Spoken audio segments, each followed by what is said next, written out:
একদিন এক মেয়ে এক সিরিয়াল কিলারের গাড়িতে উঠেছিল। সে তার জ্যাকেট খুলে রাখে আর পাশে বসে থাকা মাইক তার সুন্দর গায়ের দিকে হাঁ করে তাকিয়ে থাকে। তার ভেতরের পশুত্ব জেগে ওঠে। লোকটা গাড়ি ঘুরিয়ে একেবারে নির্জন রাস্তায় নিয়ে যেতে থাকে। তখনই মেয়েটি বুঝতে পারে কিছু একটা ভুল হচ্ছে। সে সঙ্গে সঙ্গে মাইককে গাড়ি থামাতে বলে, কিন্তু মাইক এই সুযোগ ছাড়বে কেন? সে মেয়েটিকে ধর্ষণের পর নির্মমভাবে হত্যা করে। এরপর তার লাশ ঠান্ডা নদীতে ফেলে দেয়। পরদিন সকালে লোকে নদীতে মেয়েটির সাইকেল দেখতে পায়। পরে তার মৃতদেহ উদ্ধার করা হয়। তদন্ত করে দেখা যায় এই হত্যার ধরন আগের আরো কয়েকটা খুনের সঙ্গে হুবহু মিলে যায়। বোঝা যায় সব কটা খুন করেছে একই মানুষ, এক ভয়ঙ্কর সিরিয়াল কিলার। সে যেন এক দুঃস্বপ্নের মতো। কিছুদিন পরপরই সে ফিরে আসে। এই খবর শুনে প্রসিকিউটর টম, যার কারণে জ্যাক জেলে গেছে, প্রচন্ড অবাক হয়ে যায়। কারণ বহু বছর আগে টম নিজেও বুঝেছিল যে জ্যাকের মামলা ঠিকমতো তদন্ত হয়নি। সে কেবল নিজের পদোন্নতির জন্য যেন তেন করে মামলাটা শেষ করে। যদি সেদিন সে সঠিকভাবে তদন্ত করত, হয়তো আজ সত্যিকারের খুনি ধরা পড়তো। তাই টম সিদ্ধান্ত নেয় মামলাটা আবার নতুন করে তদন্ত করার। সে জেলে গিয়ে জ্যাককে জিজ্ঞাসাবাদ করে কেন সে সেদিন স্বীকারোক্তি দিয়েছিল।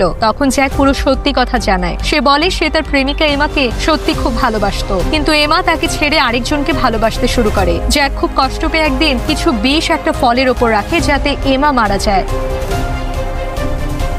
কিন্তু কিছুক্ষণের মধ্যেই তার বিবেক জেগে ওঠে, তাই সে ফলটা ধুয়ে ফেলে এমাকে দেয়। পরদিন পুলিশ তাকে ধরে নিয়ে যায়। সে ভাবলো হয়তো ফল খেয়ে এমা মারা গেছে। পানিতে বিষ ভালোভাবে ধোয়া যায়নি, তাই সেদিন সে নিজের দোষ স্বীকার করে। কিন্তু পরে জানতে পারে এমাকে বিষে নয়, নৃশংসভাবে খুন করা হয়েছে। তাই জ্যাক চেষ্টা করেছিল নিজেকে নির্দোষ প্রমাণ করতে, কিন্তু কেউ তখন বিশ্বাস করেনি। অবশেষে সে ভেঙে পড়ে এবং জেলে চুপচাপ সব সহ্য করে। এই কথা শুনে টম খুব রেগে যায়। সে বলে, তুমি যদি নিজের নির্দোষতা নিয়ে লড়তে, তাহলে এতগুলো মেয়ে খুন হতো না। তোমার দোষ না হলেও তুমি চুপ করে থেকে আসল খুনিকে ছেড়ে দিয়েছো। অন্যদিকে খুনি মাইক তখন আবার শিকারে নামে। সে অফিসের এক সহকর্মী লুসিকে বাড়ি পৌঁছে দেওয়ার প্রস্তাব দেয়। লুসিও তাকে ভালো চেনে, তাই নির্ভর হয়ে গাড়িতে ওঠে। গাড়ি যখন নির্জন রাস্তায় পৌঁছায়, তখন লুসি বুঝতে পারে কিছু একটা অস্বাভাবিক, কিন্তু তখন অনেক দেরি হয়ে গেছে। মাইক আবারও সেই নিকৃষ্ট কাজ করে। তারপর লুসিকে মেরে নদীতে ফেলে দেয়।